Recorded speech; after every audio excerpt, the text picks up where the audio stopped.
عمر ابن خطاب کی بات کر رہا ہوں، جب بیت المقدس فتح ہو گیا تو وہاں سے حضرت ابو عبیدہ بن جراح نے خط لکھ کر کے بھیجا کہ لوگوں کی خواہش ہے عمر ابن خطاب آپ تشریف لائیں، بیت المقدس کی چابی آپ کے ہاتھ میں دی جائے، آپ تشریف لائیں۔ تو عمر ابن خطاب رضی اللہ تعالیٰ عنہ مدینے سے چل پڑے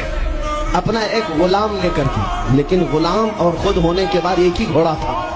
طے یہ کر لیا غلام کے ساتھ کہ 1 میل میں بیٹھوں گا تو چلے گا، دوسرے میل تو بیٹھے گا میں چلوں گا۔ یہ شان عمر ابن خطاب رضی اللہ تعالیٰ عنہ، میں کیوں کہہ رہا ہوں ابھی بتاتا ہوں۔ اور اس طرح سے